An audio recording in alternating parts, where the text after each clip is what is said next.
A body of men holding themselves accountable to nobody ought not to be trusted by anybody. Thomas Paine.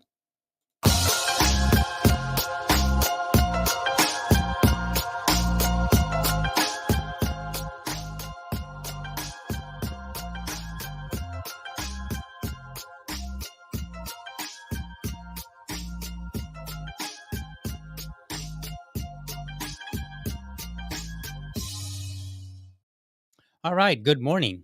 Welcome to another episode of the Liberty Dad podcast, a discussion on politics and culture. I'm your host, DL, America's most objective libertarian. If you're tuning in live, thank you so much for giving me your time so early.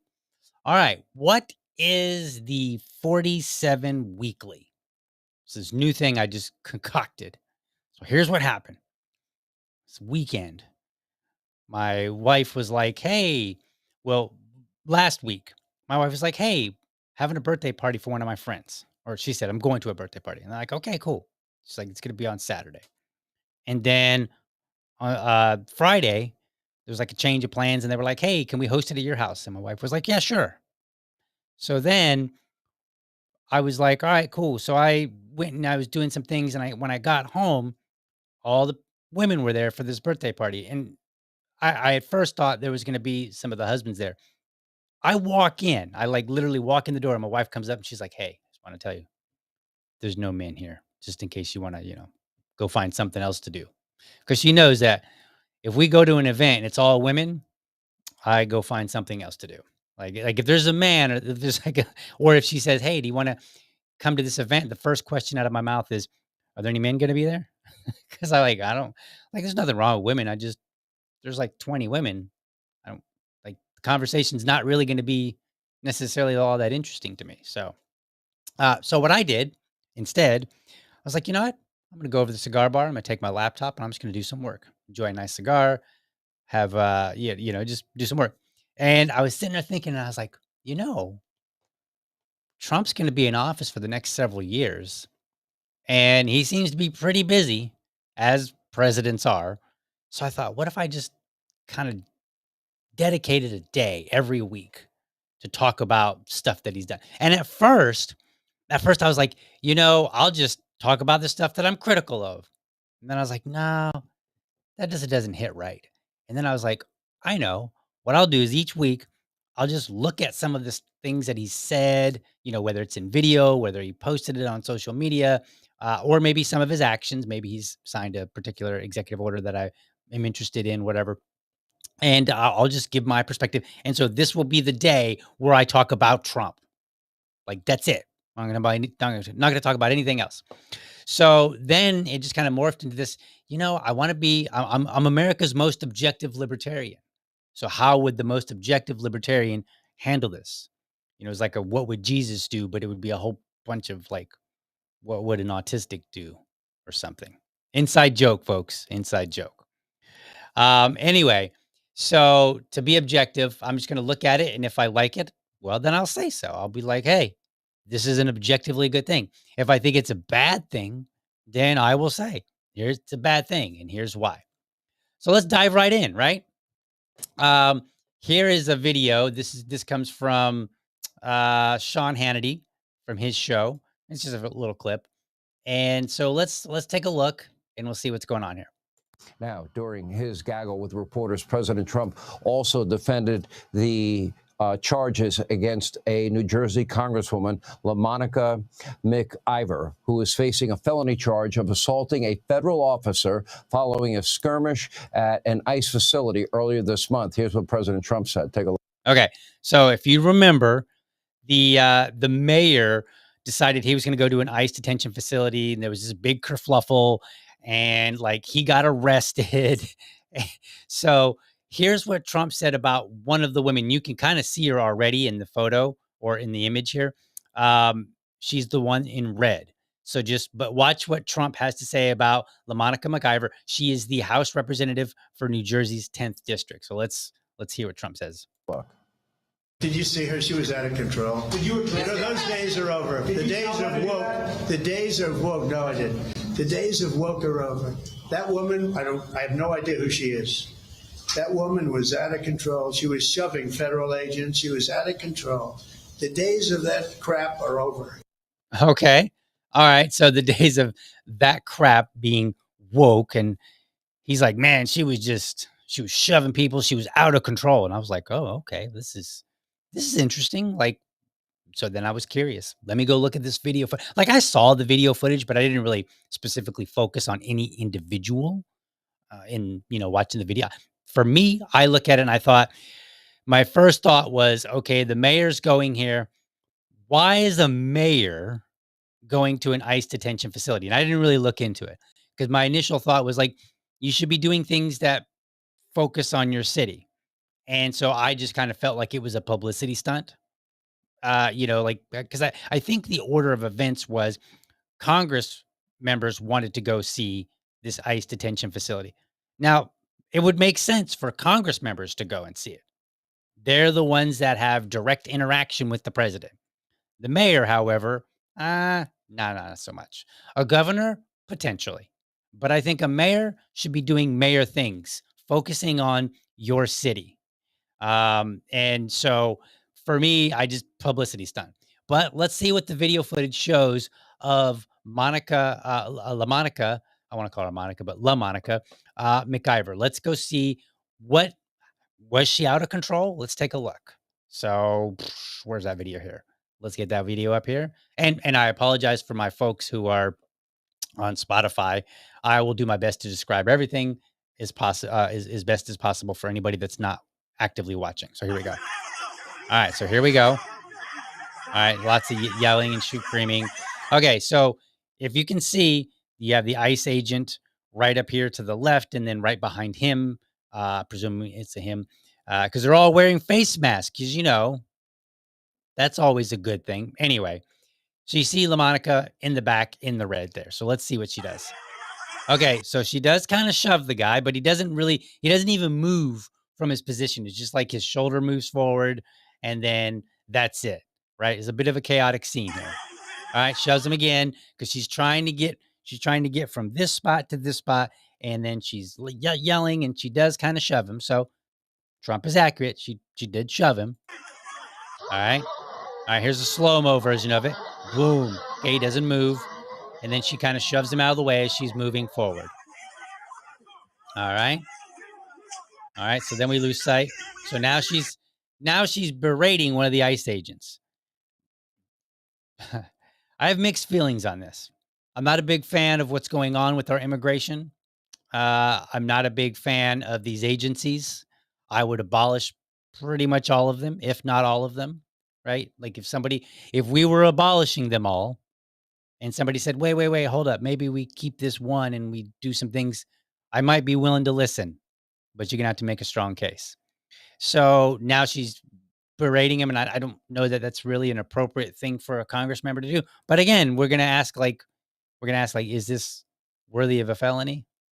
I'm not so convinced. All right.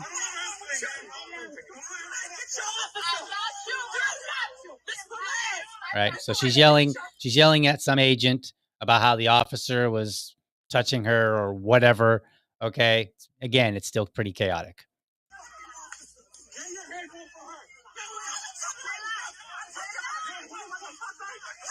All right. So this kind of to me resembles a schoolyard fight, or maybe not. Like the ones where nobody's actually fighting, but everybody's kind of chaotic, and they're like, "Oh, you touch me, I'll get you. You better get out of my way." And then like their friend are like, "Just calm down, Fred. Fred, just calm down. Just chill out, man. Hey, you stay over there." Blah. That's what it looks like. This looks like a junior high schoolyard kerfluffle. That's what it looks like. Now, these are adults, so there's that. All right, let's continue watching. All right. All right. All right. So she's over there. Now, she's going to file a complaint. Somebody's filing a complaint. I'm not really sure. I think that's LaMonica McIver saying that, but it's a little hard to tell just because this is body cam footage.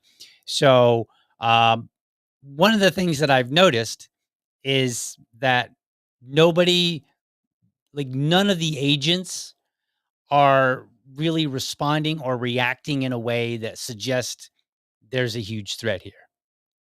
Right now, I think but yeah, and I could be wrong on this, but I think there's a rule where like you can't just simply arrest a Congress member in the same way that you could arrest a regular citizen. Um, and we can have a conversation about that. In that conversation would go very quick. It would say everybody can be arrested for the same reasons, and they should be arrested for the same reasons. So if you would arrest me for doing something, then you should sure as heck arrest a sitting member of Congress for the same behavior. They don't get a pass because they're in Congress. So there's that. But nobody's. But all the officers, like in this whole video, as we're watching, notice that like none of the officers appear to be frantic or super concerned, right? Like they're just kind of like, yeah, whatever. Just stay out of the way, move over, listening to people yell and scream and act like buffoons. So I think that's important. Okay, so you could argue that a federal employee should not be talking to a Congress member like that, but I would argue that I will talk to a Congress member however I please. And if it's very profane and offensive, that's too bad. Right now, and we're not even talking about like in Congress. Like if Congress were to summon me and say, DL, you're coming before Congress and you're going to have to answer some questions. Well, when I get there, yes, I think there's a certain level of respect. Should I walk in there and just start cussing and carrying on and give them the finger? No, I don't think it's appropriate. I think now we're doing something that's more official here. It's time to act professional. However, this is on the street, right? This is at a detention facility, and there's like a big, again, kerfluffle going on. So from my perspective, because I want to keep consistent with a Congress member should be arrested in the same way that I might be arrested. A Congress member could be shouting and yelling and saying unpleasant things no less than I should be permitted to do so. Do you understand? Like the way I look at this is I am a person, a Congress member is a person. We are subject to the same laws. So therefore, what goes for me goes for them. What goes for them goes for me. Right. And there would be maybe some situations where there might be some differences, right? Congress members have access to areas of Congress that I do not. But overall, when it comes to how people behave, how people interact with law enforcement, we should see very little difference. So for me, I look at it and I'm like, I don't know. It looks a little chaotic, but I'm not really seeing a threat here. Now, I think she's being a bit hyperbolic because she's like, you're putting your hands on me. However, we just saw her shoving and yelling and screaming. So she was acting a bit absurd, in my opinion. Like, I don't think that it's like it doesn't rise to the level of felony, in my opinion, but it's, like you still are a member of Congress. You still are an adult. Like, was all that necessary? Like, you literally were just visiting an ICE detention facility. And again, I think that this all stems from, I think it stems from just playing a game. They're just out there getting publicity. So for me, I look at it and I think that Trump, he gets this one wrong. He gets it wrong. Right? Like, is it woke? I don't think it's woke. I don't think woke has anything to do with this at all, because it was just Congress members, Democrats, doing publicity stunts, going to a detention facility. The Congress members, what were they attempting to achieve? What value add were they trying to present to the world? Like, say, hey, okay, we disagree with Trump and we visited. This was if I visit a facility, I should go with a very intentional purpose that's not publicity driven. I should be like, are you doing, anything illegal? Do I have reason to believe that you're doing anything illegal? Right? And, are you doing what you're supposed to be doing? Those kind of things. And then you can report on that. And if you're a member of Congress, you could say, hey, since in some sense you are subject to us, because they could write laws that say, hey, this detention facility can or cannot do this, right? So if that's the case, then yeah, they come back and they say, all right, based on our findings, this is what we intend to do as Congress members. But if you don't have some intention of what you're going to do, then it's just a publicity stunt and you're wasting everybody's time. But even still, like, you can be an activist. I don't prefer my Congress members to be activists, but you can be, and you can go do publicity stunts. And in that case, I'm going to judge you the same way that I would judge every other American citizen for the most part. I do think that it's fair to say, well, they're a sitting member of Congress. They should behave maybe a little bit better than a regular average citizen. And that's a fair argument for which I would agree. But again, looking at the actions, I don't think that there's anything that rises to felony. I don't think that this is out of control. I mean, that one's there's a fine line on that one, I guess. Like, you could say they're out of control because they are members of Congress. They are adults. Should they be acting that way? No. But were they out of control? Like, this was some sort of brawl that needs to be dealt with by law enforcement? No, I don't think so. So it depends on how you're looking at this out of control. But for me, I think Trump got it wrong. I think he should have just let it. I think he should have said nothing. I think he should have been like, look, law enforcement can handle this. If they feel that there's the evidence to arrest her and charge her with a felony, then she can go through that process and she can be judged by a body of her peers. I think that's what Trump should have said. That would have been the appropriate thing to say, and just not get into it, because he wasn't there, right? It had nothing to do with him. I mean, directly. So that's what he should have said. So there's that. All right. What else do we got? We got a couple things here. So there's some, I was checking out his social media feed, and I saw these these tweets. Okay. So, and they're very simple. So I'm gonna transition over here. There we go. All right. So this is a tweet. He just put a video up, and then he's got a flag of the United Arab Emirates and then the US flag. And then there's a video. So 1 minute and 37-second video. And then it was right after that, he tweeted this one. And this one shows the flag of Qatar and then the flag of the United States. That's all he said. And then video. And this is a video, something to do with Qatar. Well, I'll show you one of the videos. I'm not going to show you all three. And then the third one was Saudi Arabia. It doesn't look like the Saudi Arabia flag because my green screen is removing the green out of it. But it is the Saudi Arabia. Like, if you go to the actual post, it is the green Saudi Arabia flag. And then it has the flag of the United States. And then it also has a video. So I thought this was kind of interesting. So I was like, So I watched all the videos. And here's one of the videos. Let's see here. We're going to do, I think it's this one. Is that the one? Yeah, this one here. So let's check out this video here. And let's see this is the UAE video. You're an amazing country. You're a rich country. You can have your choice, but I know you'll never leave my side. And you know the special relationship that we have and our country has. We have now, I think, substantially over $10 trillion of investment. And now when I add the 1.4 trillion, we easily break that number. We really appreciate your confidence and an investment. That's your biggest investment that you've ever made, and we really appreciate it. And we're going to treat you very, as you should be, magnificently. And you're a magnificent man, and it's an honor to be with you. Two countries also agreed to create a path for UAE to buy some of the world's most advanced AI semiconductors from American companies, a very big contract. This will generate billions and billions of dollars in business and accelerate the UAE's plans to become a really major player in artificial intelligence. So it's a great tribute to the job you've done here.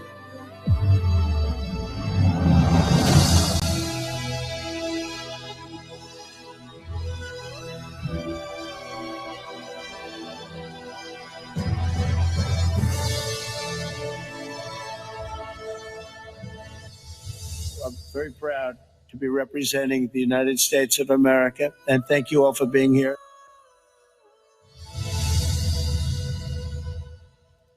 All right. So what do I make of that? I could pick it apart. I could pick all three of them apart and say, well, I like this, I like that, I don't like this, whatever. But actually, I want to take a different angle on this particular video, and all in that it will, this angle includes the other two countries as well. I think this is a good thing. I actually don't have a problem with it. They're nice videos. Now, I saw some comments. People are like, "Oh, nice propaganda." Yes, it is absolutely propaganda. On the other hand, President Trump, the president of the United States, whoever it is, the president of the United States has to interact with other world leaders. That is part of the role. And for me, one of the big things that I focus on is please go out there and stop finding reasons to get into conflicts. Figure out how to work with other countries so that we, improve trade.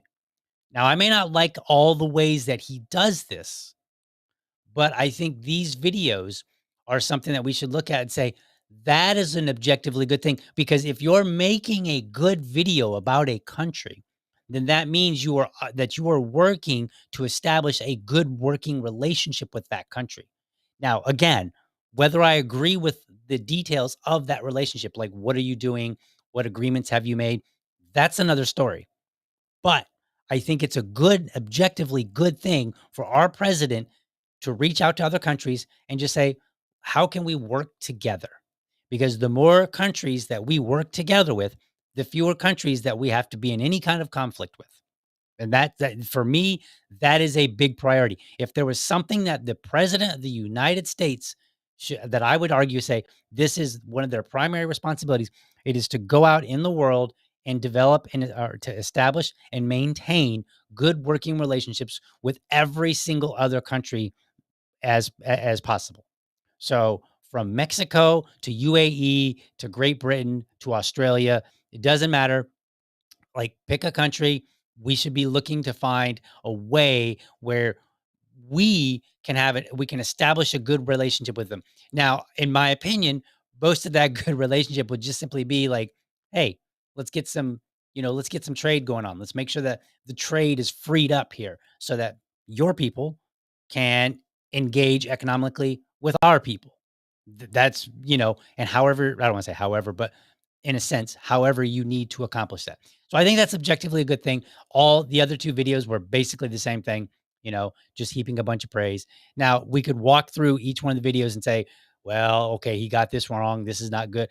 And that's fine, because like we should do that. But I think if you're going to put out content, if you're the president, because this came from his not his personal page, but his page for being president, his presidential account. I think this is objectively what we should be seeing. Now, will they always be things that make the president look good? Of course. And that's why it's the onus is on the American citizens to look through and say, okay, this was a nice piece of propaganda, but it's full of BS. Right. And that's fine. But again, I want our president establishing and maintaining good relationships with other countries. So I think these are good. And if you're going to make videos, make videos like these. It shows a step in the right direction. even if I don't necessarily like all the steps. So there we are with that. Okay, so what I'm going to do is I'm going to take a little bit of an intermission here. First, we'll get to some comments and we'll just see what's going on in the chat, and then we will come back and I've got a couple more things that we're going to discuss from President for this week. So let's see. Here's a miss from Trump, who claims that he's a budget hawk. He needs to leave Massie alone. If GOP wants to die on this hill, he's going to get pushback and lots of it. Yes, he is, and I will actually address that after the intermission. So, did you know that Trump talks about woke more than the left does?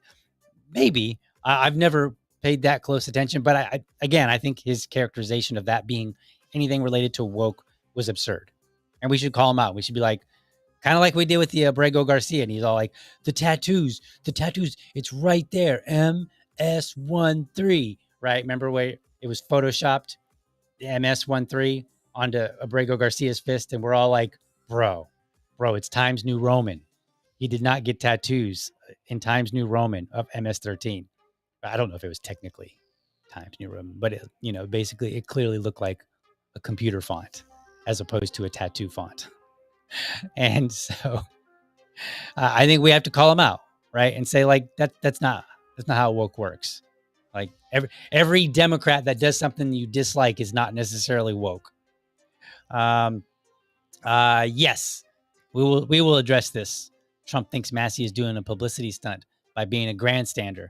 I continue to inform goofies on the internet that Massie is very high on the Liberty Score website.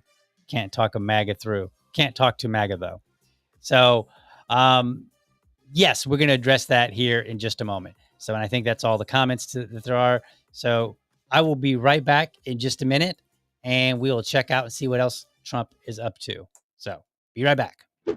Hey, Liberty fam, do me a favor. If you enjoy the show, be sure to hit the like and subscribe button to my channel. And for the really serious folks out there, I want you to hit that bell so that you never miss an episode. By the way, if you want to support the show, head over to libertydad.locals.com and sign up. For $5, you can be part of this show.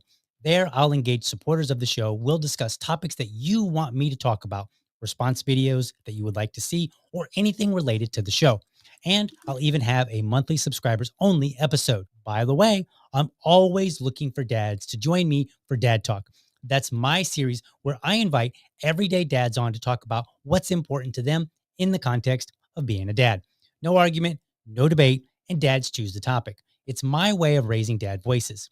If you're a dad or you know a dad who has something to say, let's get connected. Episodes air live on Friday mornings or Friday evenings, whichever works best for dads. All right, let's get back to the show.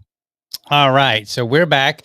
Okay, so before I get into the next one, if you're following me on social media, and you should be, when you see a video that would be a fit for Dad Talk, tag me. Let me know.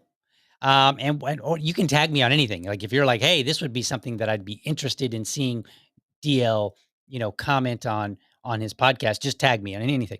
But specifically, what happens is on Dad Talk, I bring on a dad on Fridays, and we talk about what he wants to talk about. So we step away from politics. And that's the whole point of the show. Like Fridays, I step away from politics. We could do that Monday through Thursday. There's plenty of content out there. And 4 days is enough. Let's raise some dad voices.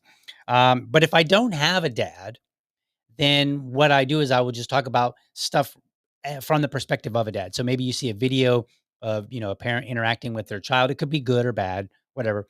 And you can just tag me and just say, hey, DL, this would be some good content for you, right? Or you just tag me. You don't even have to say anything. You just tag me. I'll get the point, right? So go do that when you're out there and you're browsing through social media. And it can be anything related to being a dad, being a husband, just something that a dad might comment on from a dad's perspective.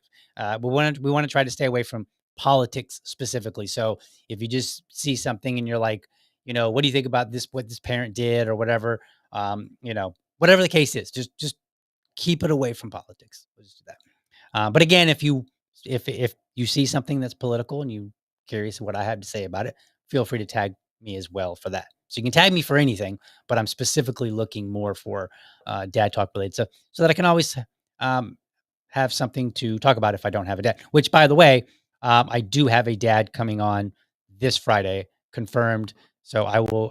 Should I tell you who? I'm not going to tell you. I'll tell you tomorrow. I'll tell you tomorrow. So look for that. All right, this next one. Speaking of Thomas Massie. So let's take a look here.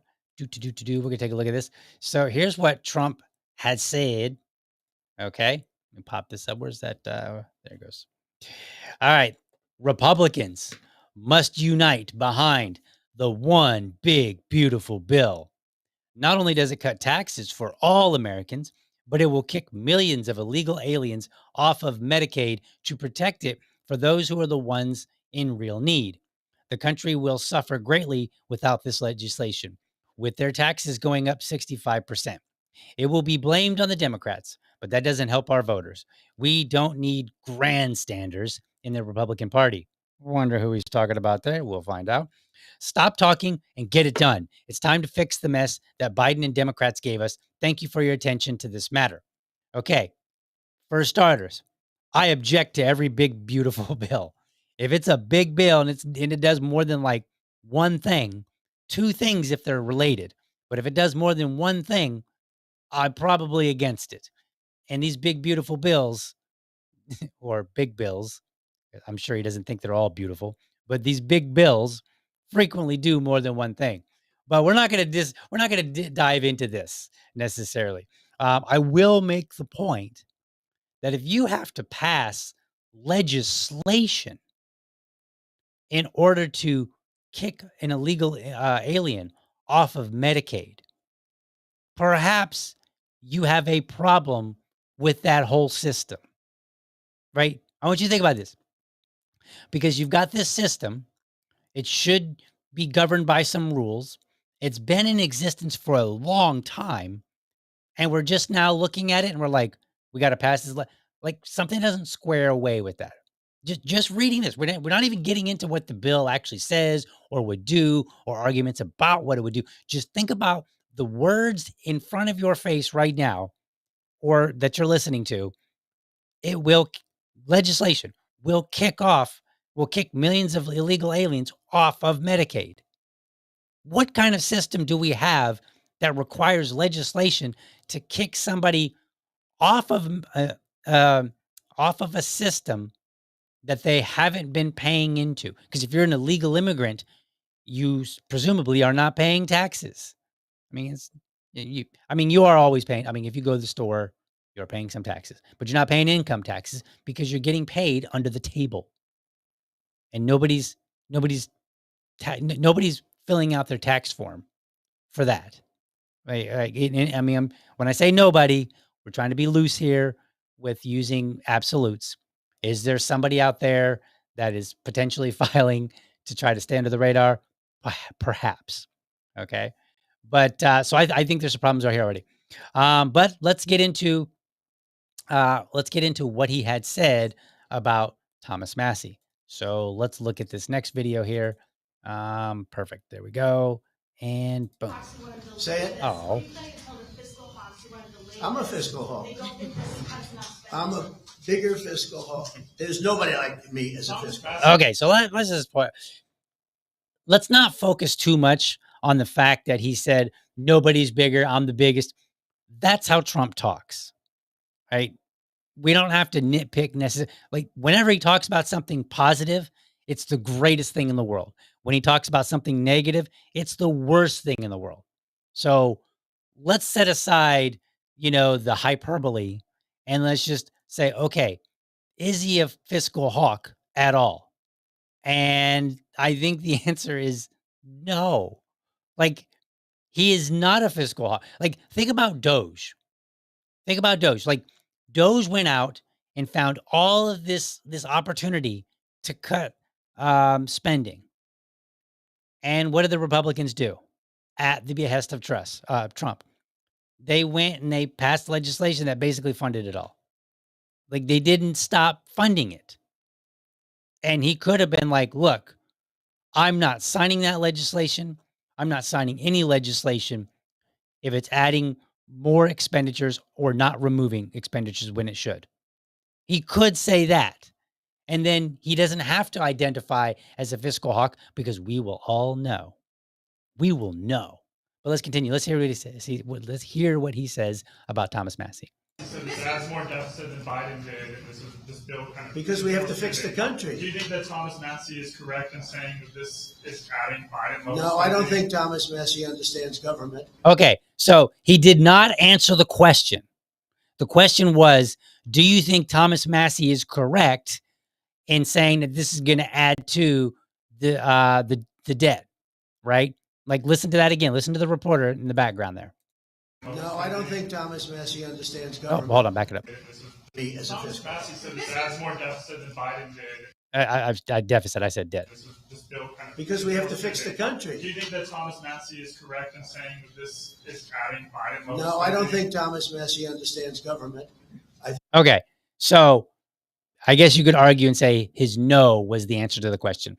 But I think what he's trying to, what he's trying to do is sidestep it, because he's like, well, I don't think he don't understands how government works. Okay. What does that have to do with whether or not this bill would add or take away, right? In terms of spending, debt, deficit, what is like, is that it's either a factual statement or it's not. And that has nothing to do with how government works. How government works is different than, is this money going to be like, is this number going up or going down? It's entirely different. Let's continue listening. I think he's a grandstander. Oh. Frankly. He'll probably vote. We don't even talk to him much. I think he should be voted out of office. Okay. So that's very interesting because he's like, we don't even talk to him. Why? Why not? The man endorsed you after you talked trash about him the last time, yet he still endorsed you. And Thomas Massie is the same that he's always been. And he comes out and he'll say, I voted no on this because of this. But Trump is calling him a grandstander. But what is a person who grandstands? They're just somebody that stands up and they run their mouth and they're saying nothing of value. Okay? And we're gonna look at that in just a second. Let's continue listening. And I just don't think he understands government. If you ask him a couple of questions, he never gives you an answer. He just says, I'm a no. He thinks he's going to get publicity. So, okay. If you ask him a question, he just says, I'm a no. He never gives any answers. But a moment ago, he said, well, we don't even talk to him. So what Trump is basically saying is like, he's making this accusation that Thomas Massie says no and gives no explanation, but he's never even asked for one. Like, he's not saying, hey, I tried to call him up and talk to him and ask him why he was a no and what it would take for him to say yes. He didn't do that. He just said, we don't talk to him. So how do you know that he has no explanation? Because you're not even asking him. Admittedly, by your own words, in the same press conference, or it's not really a press conference, but like the reporters just caught him as he's walking by, it looks like, right? But in this same moment, you said, we don't talk to him, but now you are sure, but now you're going to tell us what he doesn't do when you're talking to him. Okay. That doesn't make sense, Mr. President. And you have that. You have that. They've got some too. Go ahead. Mr. President. Okay. So that was the end of that. All right. So I think already we can pick apart what he said. And look, we're not trying to nitpick. Okay. I said, like, let's disregard the fact that he, he talks in these absolutes and everything is either the greatest or the worst. We don't have to nitpick on those things, but we should nitpick and say, wait a minute. How would you know if he has no explanation if you admittedly are not even talking to him? Now, let's take a look, because as it turns out, he does give an explanation. So let's just take a look. So let's go back here. And we're going to go, here is Thomas Massie. So Thomas Massie, and these are just some tweets about this big, beautiful bill. He said, if you were trying to hasten financial collapse of our country and bribe voters to go along with it, the strategy wouldn't look much different than what Congress is doing today. The big, beautiful bill cuts taxes while keeping spending on an increasingly unsustainable trajectory. Okay? Now, that is not necessarily a fact per se. Like a fact would be, I have one drink in my hand, right? That would be a fact. But if I were to say, hey, this drink is going to last me the next hour, well, that's not necessarily a fact. It might, and it might not. Okay. So the big, beautiful bill cuts taxes. That's either true or it's not true. You can say, like, look, here's what the tax was, here's what the tax will be, or here's what the tax is, here's what the tax will be, right? You could look at that. But then you say, while keeping spending on an increasingly unsustainable trajectory, you could argue about that. You could argue and say, no, it's not unsustainable, or it is unsustainable based on these factors. Okay. But he is giving his explanation here. This is, in fact, an explanation. Let's look at the next tweet. All right. So then Thomas Massie says, and these aren't necessarily all in the same. These are just, I just searched for big, beautiful bill to see what Thomas Massie had said, because he always goes to Twitter. He regularly goes to Twitter to talk about how he votes and why he voted. The big, beautiful bill should cut $1 of spending for every $1 of tax cuts. Okay. Trump can look and say, it does do that, or no, it doesn't, right? So this is not grandstanding. Grandstanding is when you just run off at the mouth and you're saying nothing of substance. This is of substance. He's telling us what he believes the bill should actually do. Unfortunately, Congress is playing Santa Claus by delivering massive tax cuts without significant spending cuts. Okay. Now, this is something that we could actually go and look. We could look into the bill and say, all right, are we getting massive tax cuts? Okay. Yes, we are. And then we can look and say, are there significant spending cuts? Well, no, there aren't.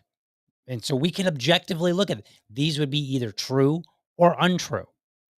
And it's not grandstanding. He's literally telling us about the bill. It's got massive tax cuts, no significant spending cuts. That's either true or false. Most teenagers don't believe in Santa Claus, so why do grown adults believe this can work? Okay, that's just a snarky swipe. I don't care about that. Okay. All right, let's see what else we got here. Thomas Massie then goes on in a different tweet and says, the big, beautiful bill ends solar tax cuts credits for homeowners in 2025, but keeps solar subsidies for corporations until 2031, which means homeowners will be seduced into leasing systems installed on their homes from companies who qualify for subsidies. Sad. Okay, either this is true or it's not true. And we should look at it and say, is that what I want Congress to vote yes or no on? Do I want that as part of this big, beautiful bill? Is it beautiful that as a homeowner, the solar tax credits are going to end this year, but corporations get subsidies for the next 5, right? Like, that's either factual or not. And this is not grandstanding to say this bill has this thing in it. Either it does, and it's an important element to talk about, or it doesn't have it.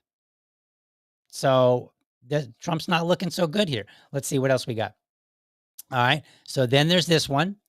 And it says the big, beautiful bill will add $20 trillion of federal debt over 10 years. And that's according to the authors of it.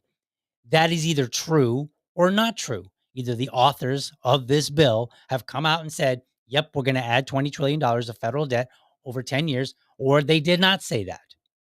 And if they did, then Trump can say, rather than making these lame arguments about grandstanding, he can say, here's why it's necessary or a good thing, or it's not going to be a big deal, right? Like that should be his argument.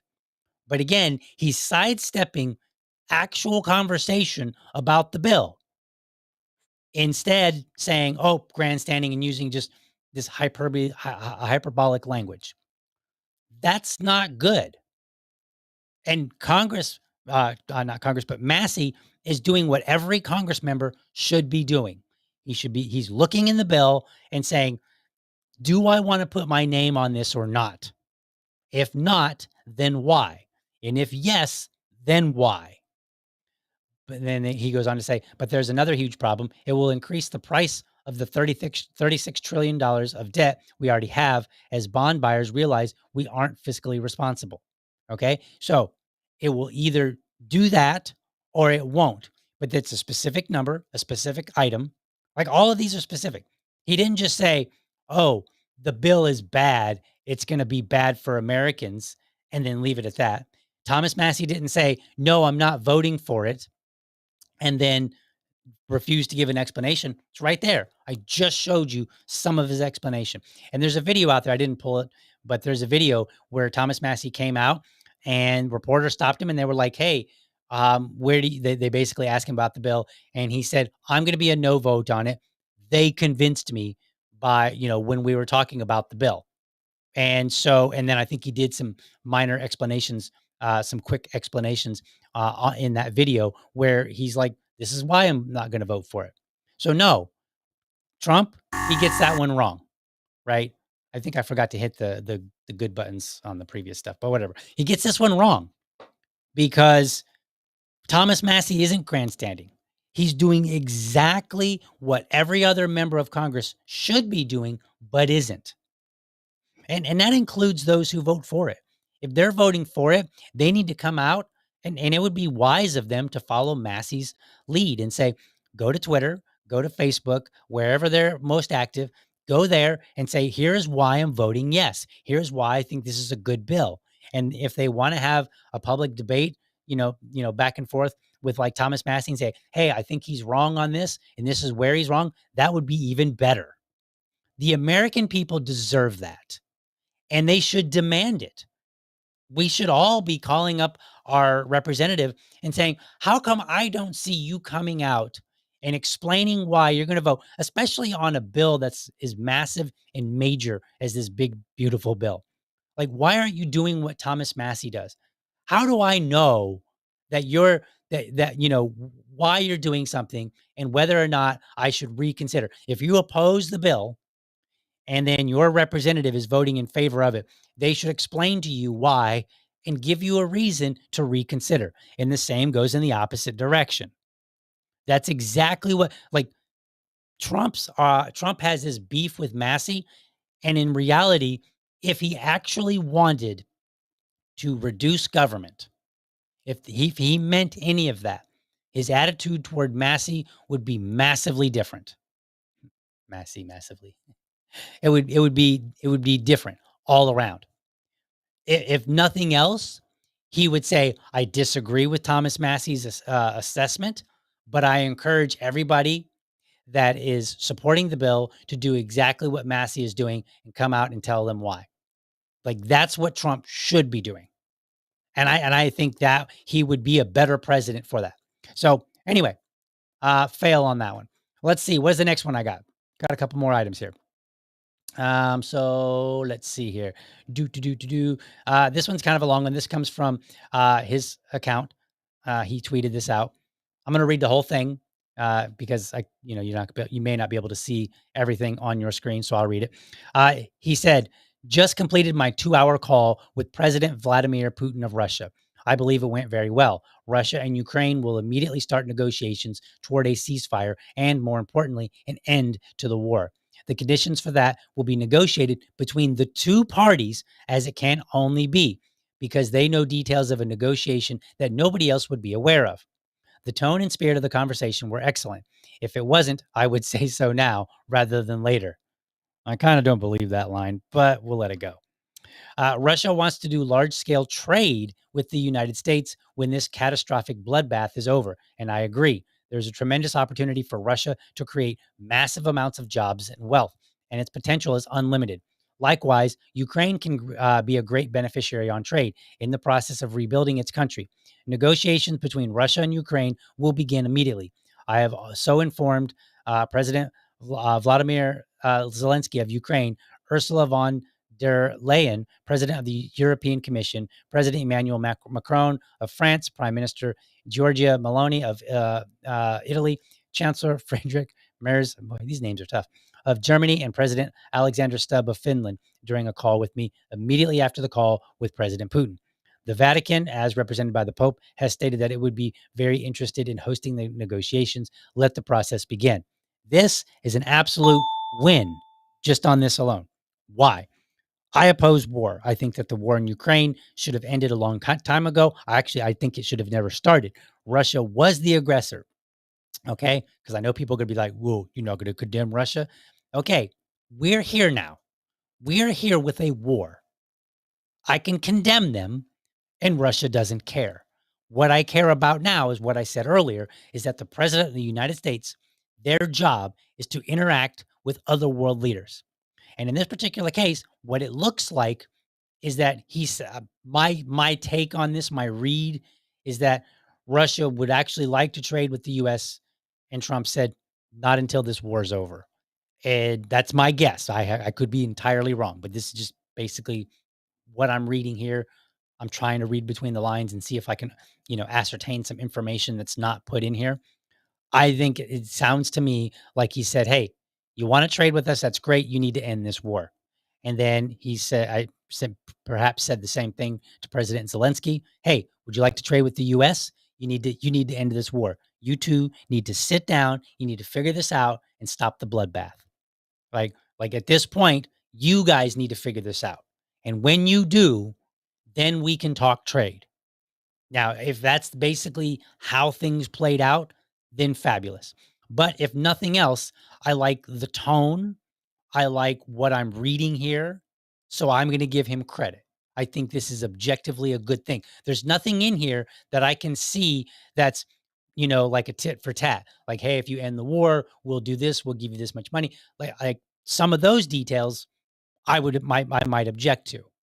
But just on the surface here, ending a war is always objectively a good thing.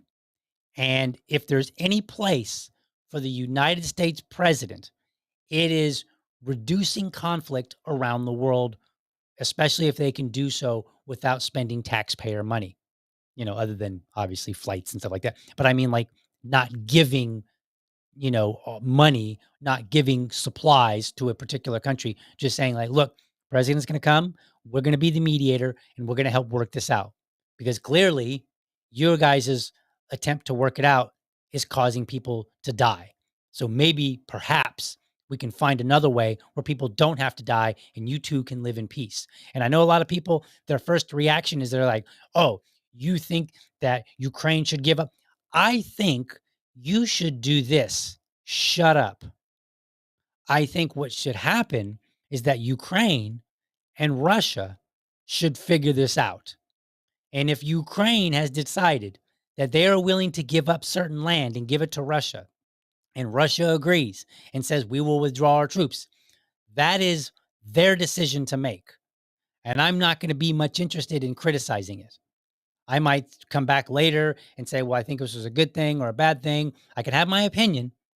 But at the end of the day, it's their decision to work with, Russia's decision and Ukraine's decision. And if Ukraine cedes some territory that I think they shouldn't have, it's too bad for me. And for, or for anybody, any American.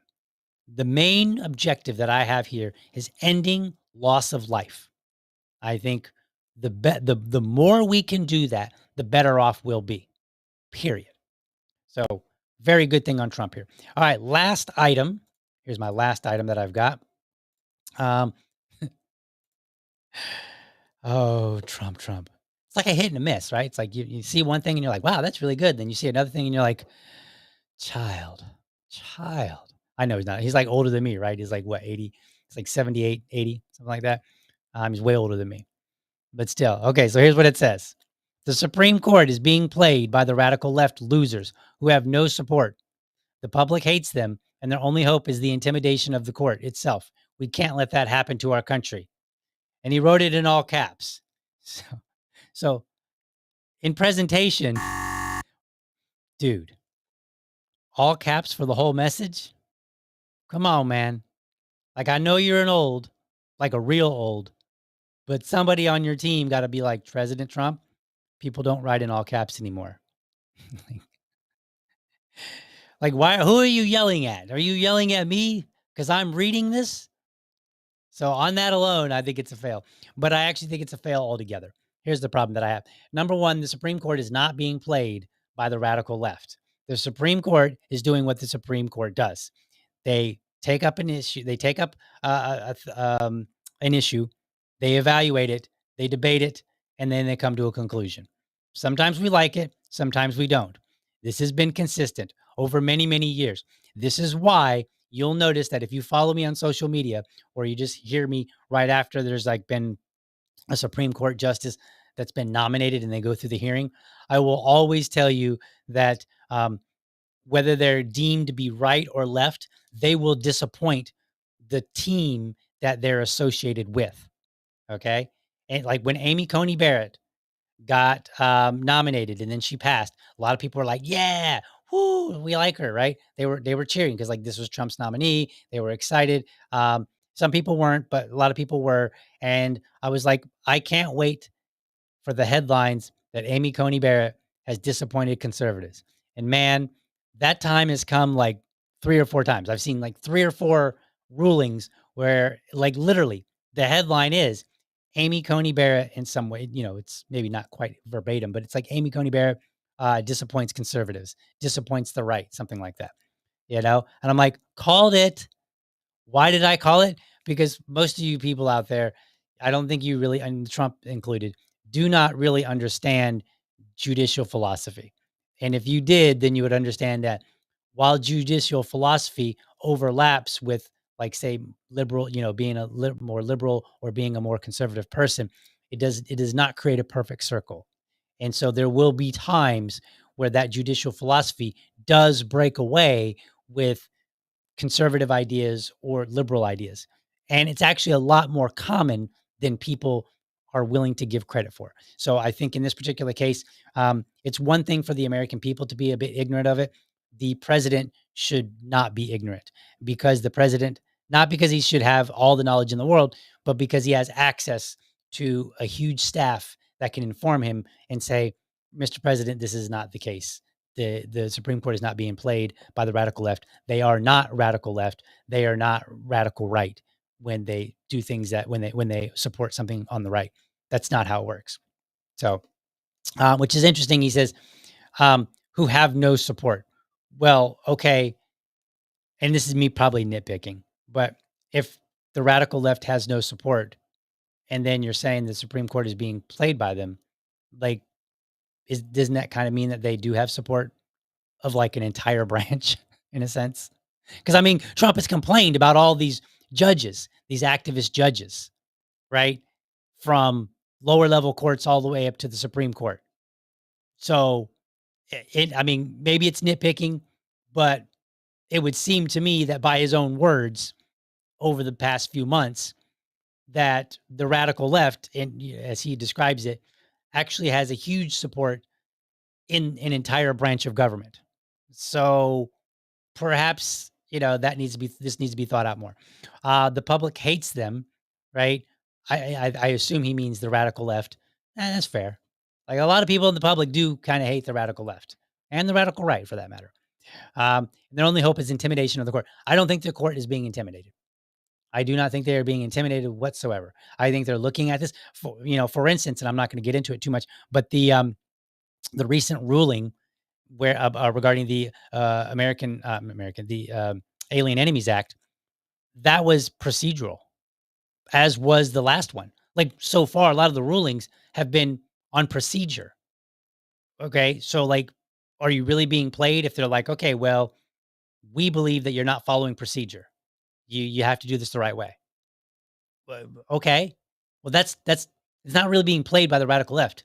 That's just saying you got to follow the rules. There's a right way to do this and there's a wrong way to do this. And we already have this worked out through legislation, through other court rulings, through precedent, so on and so forth. So I think the president is absolutely wrong on this one, right? I don't think they're being intimidated. I don't think they're being played by the radical left. I don't think that the radical left lacks support necessarily. I mean, all the institutions that people associated with the radical left still exist in the same way. Like if you said, hey, colleges are captured by the radical left, that's not changed. The same professors are pretty much in full still there. A few may have, retired or whatnot, but they're still there teaching the same things. So I think he's misleading people in a number of areas here. So I think he got that wrong.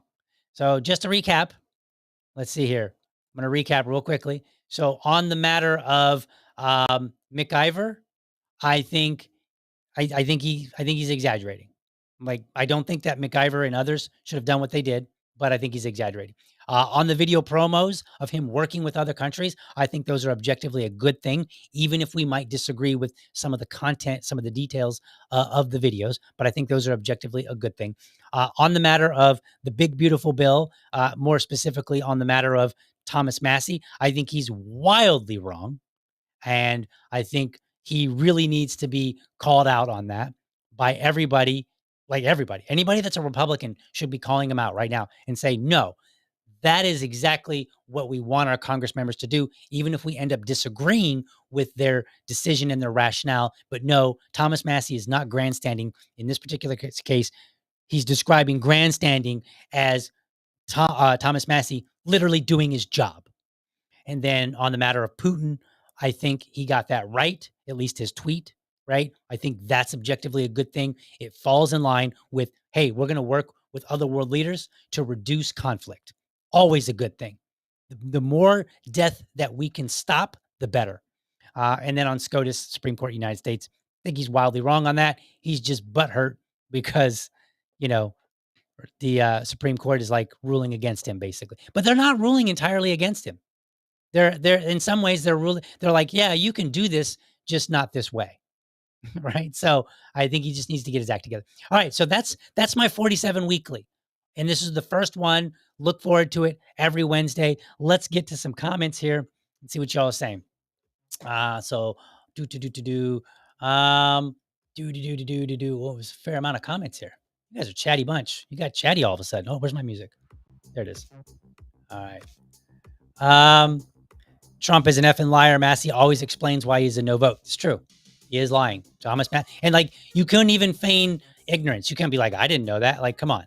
As much as he's on social media, and again, he has an entire team that could be like, sir, I know that you want to call Thomas Massie a grandstander, but in no way does he fit that definition under any circumstance, because he literally explains his bill.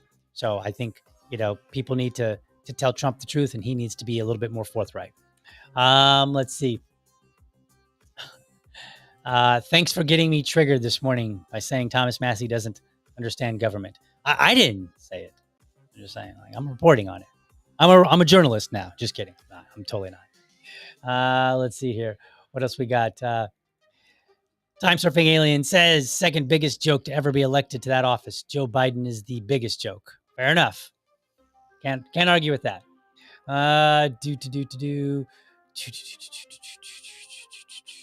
What else we got here? Judging from what I hear from normal people talking, this country is screwed. Very few critical thinkers left, says Time Surfing Alien. Hopefully, you guys are introducing your friends to this show, and hopefully I'm doing a good job of articulating, some of this thought that needs to happen. Like, hopefully my critical thinking and the way I articulate it is a way that everyday average people can understand and then go, okay, that's a good point. Let me think about that. Like, that's my goal. If I can get somebody to think about and reconsider their ideas, good enough. I think that's a win. Yes, one-page bills would stop this crap. Absolutely. By the way, I was telling you that I've been working on some criteria for bill reviews. I am so close to getting it done. I'm going to be excited to show you guys. Right now, I'm working on some way of displaying so that it makes sense and it's not too dragged out, right? Like, we don't want it to be boring, But I've been working on that diligently. And that's part of what I was working on Saturday when I went to the cigar bar, is I was working on laying it out, and I was sending it out to a few friends. And I was like, hey, what do you think about this? What do you think about that? So look forward to that. Let's see what else we got here.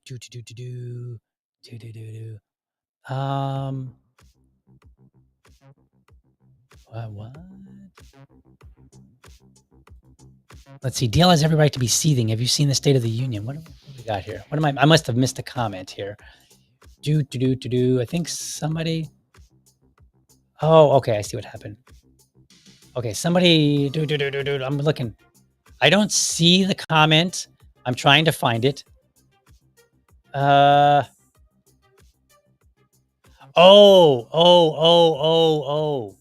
Okay. I see it now. Junior Coltrane says blue shirt guy here is really seething with inner anger. Scary guy.